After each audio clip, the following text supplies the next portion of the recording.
الله الرحمن الرحيم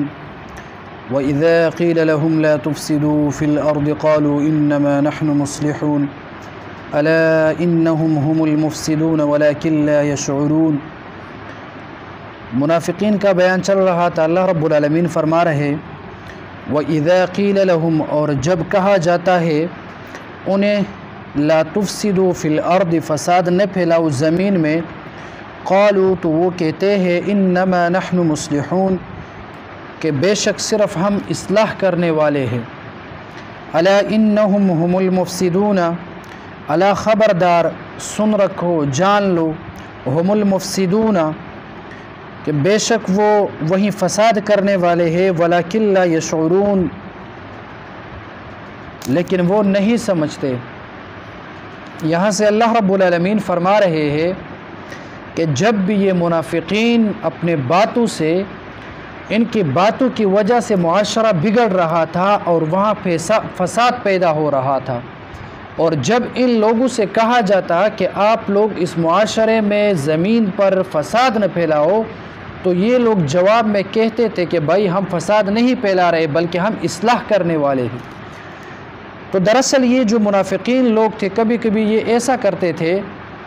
کہ جو کافر لوگ مسلمانوں کے دین اسلام پر اعتراض کرتے تھے، تو یہ منافقین وہی اعتراض ان سے سن کر یہاں پر آ کر مسلمانوں کے سامنے وہی اعتراض دہراتے تھے، اور اس کا وجہ یہ تھا کہ یہ لوگ گمان کرتے تھے کہ اس اعتراضات کی وجہ سے کوئی دین اسلام سے بدظن نہ ہو جائے، اور جو ضعیف الفہم سمجھنے والے جو لوگ ہیں وہ بدظنی کا شکار نہ ہو جائے۔ تو یہ اسی طرح مختلف باتوں کی بنیاد پر فساد پھیلا رہے تھے۔ آگے پھر آ رہا ہے وَلَكِنْ لَا يَشْعُرُونَ، یہ لوگ نہیں سمجھتے تھے، مطلب ان لوگوں کو یہ پتہ نہیں تھا کہ ہمارے باتوں کی وجہ سے فساد پھیل رہا ہے۔ تو اللہ رب العالمین نے فرمایا کہ فساد پھیلانے والے جو لوگ ہیں وہ منافقین کی نشاندہی قرآن مجید میں ہو گئی۔ اس سے اس بات کی طرف اشارہ ملتا ہے کہ جب بھی کوئی انسان ایک نیک کام کرے، نیک کام نہیں بلکہ جب بھی کوئی انسان اچھی نیت سے ایک کام کرے اور اس کام کی وجہ سے معاشرہ اور دین کو نقصان پہنچتا ہے، تو پھر انسان کو چاہیے کہ وہ کام وہ چھوڑ دے۔ ظاہر سی بات ہے کہ کوئی انسان بعض اوقات ایک اچھا کام کرنا چاہتا ہے اچھی نیت سے، لیکن اس کا جو نتیجہ، جو ثمرہ ہوتا ہے، جو بدلہ ہوتا ہے، وہ اچھا نہیں ملتا ہے، اور اس انسان کو یہ پتہ نہیں ہوتا کہ میرے کام کی وجہ سے یہ خرابی ہوتی ہے، اس کے نیت بھی ٹھیک ہوتی ہے لیکن کام کی وجہ سے وہ آخری نتیجہ خراب نکلتا ہے۔ تو اس دوران جب کوئی اس بندے کو تنبیہ دے، جب کوئی اس کو بتائے کہ بھائی یہ کام کی وجہ سے غلطی ہو رہی ہے، تو اس انسان کو چاہیے کہ وہ اپنے اس کام سے باز آ جائے۔ کبھی انسان نیک ارادے سے کوئی کام کرے اور اس کا نتیجہ خراب ہو، اور کوئی انسان اس سے کہے کہ بھائی اس کی وجہ سے خرابی ہوتی ہے، تو پھر اس انسان کو چاہیے کہ وہ اس کام کو چھوڑ دے۔ تو یہ منافقین کو جب کہا جاتا کہ بھائی آپ کی ان کاموں کی وجہ سے، آپ کی منافقت کی وجہ سے معاشرہ بگڑ رہا ہے، معاشرے میں لوگ نفرتوں کا شکار ہو رہے ہیں اور مسلمانوں کو بدظن کرنے کی آپ لوگ کوشش کرتے ہیں، اس سے باز آؤ، تو پھر یہی منافقین لوگ کہتے کہ بھائی نہیں، ہم تو اصلاح کرنے والے ہیں۔ اصلاح کیا ہے؟ کہتے تھے کہ بھائی یہ جو کافر ہے اور مسلمان ہے، یہ دونوں اکٹھے ہو جائے، ایک بن جائے، تو ظاہر سی بات ہے کہ پھر معاشرہ ٹھیک ہو جائے گا۔ اور یہ بھی ایک واضح ہے کہ بھائی کبھی آگ اور پانی یہ اکٹھے نہیں ہو سکتے، حق اور باطل یہ اکٹھا نہیں ہو سکتے، اسی طرح مسلمان اور کافر اکٹھے نہیں ہو سکتے، مسلمان الگ لوگ ہیں اور کفار الگ لوگ ہیں۔ تو یہ منافقین سوچتے تھے کہ بھائی ہم اس طرح باتیں کریں، اس کی وجہ سے کافر اور مسلمان ایک ہو جائیں گے تو آپس میں محبت پیدا ہو جائے گی، لیکن دراصل ان کا جو کام تھا وہ اتفاق دراصل دین اسلام کے لیے فائدہ مند نہیں تھا بلکہ نقصان کا سبب تھا۔ کیوں؟ کیونکہ اصلاح کرنے کا طریقہ اور اصلاح کرنے کا اور فائدے کا جو بنیادی طریقہ ہے وہ یہ ہے کہ مسلمان، یہ جو کافر لوگ ہیں وہ بھی ایمان لائے اور مسلمانوں کے صف میں کھڑا ہو جائے، نہ کہ مسلمان اس کے کفر پر ان کے ساتھ اتفاق اور اتحاد کرے۔ تو اس منافقین کی کوشش یہ تھی کہ بھائی یہ سب لوگ آپس میں اتفاق کرے، حق اور باطل کا پتہ نہ چل جائے، بس چاہے جو کافر ہو جو مسلمان ہو، بس دونوں اکٹھے ہو جائیں گے، معاشرہ میں نظام ٹھیک، یہ بات ٹھیک نہیں ہے۔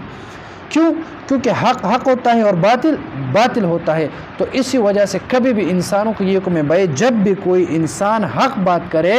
اور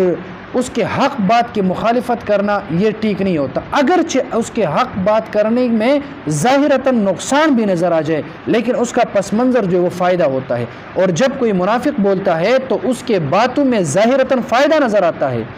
اس کے باتوں میں ظاہراً فائدہ نظر آتا ہے لیکن اس کا جو نتیجہ ہوتا ہے، جو اختتام ہوتا ہے وہ ٹھیک نہیں ہوتا۔ اس لیے منافقین سے اپنے آپ کو بچانا یہ انتہائی اہم اور ضروری کام ہے۔ تو اللہ رب العالمین فرماتے ہیں کہ جب ان کا منافقین کو کہا جاتا کہ آپ لوگ فساد نہ پھیلائے تو یہ جواب دیتے کہ بھائی ہم فساد نہیں پھیلا رہے بلکہ ہم اصلاح کرنے والے ہیں۔ تو اللہ رب العالمین تمام امت مسلمہ پر رحم کرے اور اللہ رب العالمین تمام مسلمانوں کے زندگی میں عملی منافقت سے ہر انسان کو اللہ رب العالمین بچائے۔ تو یہ ہمارا سورۃ البقرہ کا 11 آیت پورا ہو گئے۔ تو اللہ رب العالمین سے دعا ہے کہ اللہ رب العالمین یہ ٹوٹی پھوٹی جو درس میں نے آپ لوگوں کو دیا تو اللہ رب العالمین اپنے دربار میں اس کو قبول فرمائے، اور اللہ رب العالمین سے دعا ہے کہ اللہ تعالیٰ آپ لوگوں کو بھی سلامت رکھے، ہمیں بھی سلامت رکھے۔ تو انشاءاللہ یہ ہمارا آخری درس ہوگا تو اس پر اکتفا کرتے ہیں انشاءاللہ، اور جو غلطی میرے منہ سے جو باتیں آپ لوگوں کو سخت نکلی ہو یا جو بات آپ لوگوں کے دل پر برا لگی ہو تو اس کے لیے میں معذرت خواہ ہوں، اور جو بات اچھی لگی ہے آپ لوگوں کو تو اس پر عمل کریں، اور عمل کرنے کے بعد اگر کوئی بات آپ کو پسند آ گئی ہو تو اپنے دعاؤں میں میرے لیے بھی دعا کرنا، اور اللہ رب العالمین سے دعا کرتے کہ اللہ تعالیٰ ہماری دنیا اور آخرت کو بہترین بنائے، اور اللہ تعالیٰ مرتے دم تک ہمیں دین اسلام کی خدمت کرنے کی توفیق عطا فرمائے۔ انشاءاللہ کل سے درس نہیں ہوگا۔ آمین۔ الحمدللہ رب العالمین والصلاة والسلام على سید الانبیاء والمرسلین۔ اللہم ربنا آتنا فی الدنیا حسنة وفي الآخرة حسنة وقنا عذاب النار وقنا عذاب القبر وقنا عذاب الحشر وقنا عذاب الميزان۔ اللهم إني أعوذ بك من فتنة المسيح الدجال، اللهم إني أعوذ بك من فتنة المسيح الدجال، اللهم إني أعوذ بك من فتنة المسيح الدجال۔ وصلى الله تعالى على خير خلقه محمد وعلى آله وأصحابه أجمعين برحمتك يا أرحم الراحمين۔